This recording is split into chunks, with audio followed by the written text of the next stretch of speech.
while the rest of the internet was busy sleeping on this Saturday, we were busy finding new oh wait, this isn't one of those videos. Oh my god!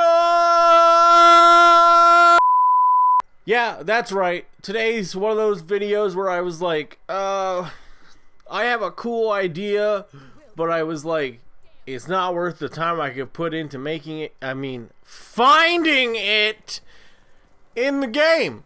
So instead, I'm just going to tell you about it, and you can leave your thoughts in the comment section below. Because we all know everything. My idea was for Black Ops Zombies, what's left of it, and a lot of players in the community, especially on fucking Reddit, were having problems with the Gobblegum system and how it basically, some of them viewed it as a means of making the game cheaper and more noob friendly. And I was like, well, now this presents an interesting problem. And why is this staying in my head for more than an hour? So I was like, I thought of a solution before I went to sleep. And it was like, that's actually a pretty fucking solid idea. But it ain't worth the time trying to fucking find it. So, wait, I just said that. God damn it! Is poison gobblegum. What? Poison gobblegum?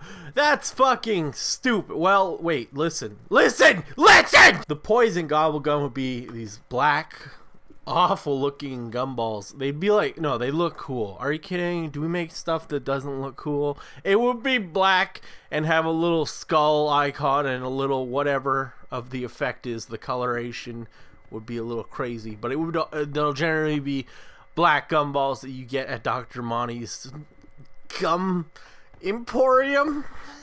Anyway, when you spin, you get your poison gobblegum in your regular lineup of gum. And when you unlock these poison gobblegum, you don't have to put them in your lineup, but they're always stealthily in your lineup. You get a lineup of gobblegum you're allowed to select for each mission, or set, I guess, and you get 5 gobblegums you can select, and they each have different effects in the game. And what the poison ones would do was they'd be a 6th secret slot in the game. So if you had them in your whole gallery of gobblegum, in your inventory of selectable gum, they could pop up at random and be in your lineup when you're actually playing the game. So you don't have to put them in your lineup. And if you go into a game with a lineup of 5 already non-poison ones, regular ones, and you go to a gobblegum machine and activate it, the poison one would come up and look like a normal one, but when you go and take it, it suddenly would be the black gumball, and you'd be like, no, it's too fucking late! Ah! So it would be like this little random trick that would pop up and just ruin your day. But the thing is that they'd all come with a reward if you beat them. If you beat the poison gobblegum challenges, it would basically be like a little mini challenge within the map, aside from all the other stuff. And they would reward you with either more points, maybe perks, or liquid divinium. I didn't really think too hard on what the rewards would be, because the effects that I thought of were a lot different and had a lot more drastic effects in the game. I also said, as one of the rules to the poison gobblegum, if you put it in your lineup, you earned points faster. So that was a thing to entice players to put it in their lineup. If they put it in their lineup, they wouldn't earn. It wouldn't be a lot faster if they had a whole. If it would take them all 5 slots of gobblegum. If they had all of them as poison gobblegum, they'd be earning it like, I don't know. It would be maybe 2 times faster points. So you'd earn a lot more points faster, basically, by doing this. However, it would all be negative effects every time you went and got a gobblegum. But I could see the thing being, oh, well, what if they didn't get gobblegum? And then, wow, I just ruined my own fucking idea. God damn it! The effects. Now, this is the cool part. The effects I thought of were pretty drastic for what you would get. I'll start off at the weak one. So one of them was called Undead Silence, and it was a play on the multiplayer perk Dead Silence, which if you don't play fucking Black Ops, Dead Silence was the perk that made you deaf. No, it didn't. I can't hear what you say. What? Oh, that's offensive right there. What Dead Silence would do is make it so that no one could hear your footsteps, so you'd be like, you know, creeping up on people, creeping up behind, and even inside people. But Undead Silence would be the opposite of that. I don't even know if this is Gobblegum in the game. It probably fucking is. That's a stupid good idea. God damn it. Anyway, what it would do is it would make it so that you can't hear the sounds of the zombies. The zombies don't make sounds. And what... Okay, so if you're playing zombies and you're like getting into it, having the audio on is pretty big. Like, you get the cues for where a lot of the shit is, and you can tell like how close a zombie is in proximity to you, like behind you, because they'll make a sound, a growl right before they hit you. So you're like, oh shit, they're right behind me. But if you can't hear that, then they're stealthed out and your audio senses are totally gone. And this would be for an entire round, which is not too bad, but it can affect you at later rounds, especially when the zombies get faster. Another cool effect I had was seeing red as one of the poison Gobblegum. And what this would do is when you accidentally ingest it, you would be in red mode. So in zombies, you get your hits. If you get hit a few times, you start seeing red, and it's just red all around the screen. And that means if you get hit again, you get down, which just fucks up your whole game.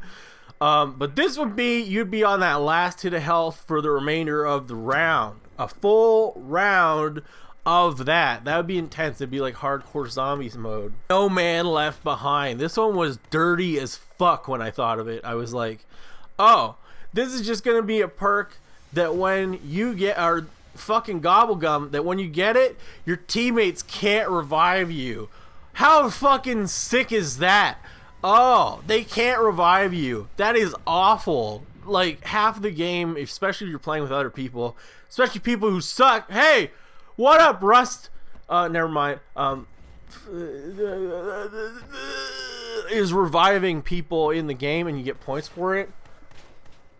But if you can't revive someone, if they're not revivable, it's a waste of time on the players trying to revive them because they wouldn't know that.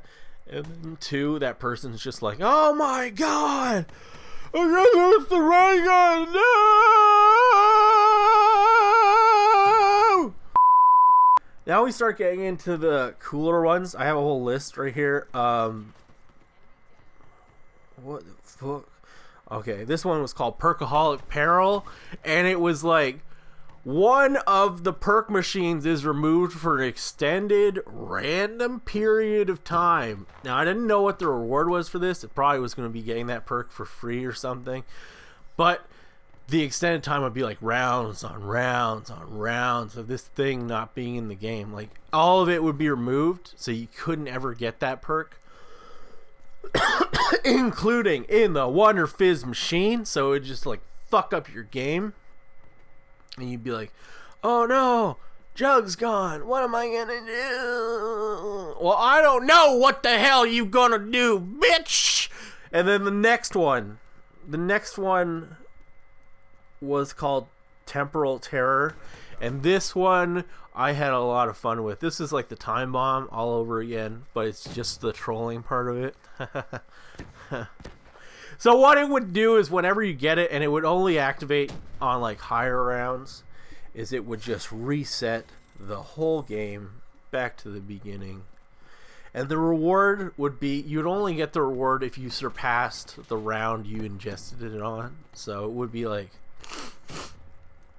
so you get to like round 10, you're going in kind of deep, you're halfway through the average player lifespan, you're actually at the end of the average player lifespan and well on into that sort of upper middle tier. Most people in the above average range get to like 20, and then beyond that is just, you know, the 1%. That's how graphs fucking work. So what would happen is you'd get in there, and after like round 10, you'd just be like, oh shit, no! what did you do, Carl? You took the gum. And they'd all be like, Carl, what the fuck? Because they're all rednecks who play this game. God damn it! And then the final one I had was Power Out. Oh, and this one was fucking disgusting. I was like, what would be the greasiest thing? The vilest, filthiest thing Jason Blundell could put in zombies. And it was fucking Power Out. It was whenever you took this accidentally, because you didn't know you were getting fucking poisoned, your pack-a-punched weapon becomes unpack-a-punched. What? No! That would be fucking terrible. Okay, if you're playing a game, especially if you're going into like a deep round, so you've got pack-a-punch open, you're beyond, you're like well into your game right now. You're probably on like round 10. You've already fought off what you need to fight off. You're like, we're going in deep here, okay? This is fucking intense. Pack-a-punch, you can't repack this, you can't pack-a-punch this weapon again, and it became unpack-a-punched. How detrimental to the game is that? And you just be in the middle of a round, chewing your fucking teeth off, and now your gun is useless against everything. It would just be awful. And I didn't know what the reward was for that. I don't care anymore. That's my idea. Hope you guys have some thoughts on it. See you in the next video. Drop the mic. Yeah. What's it like hearing audio from down there, asshole?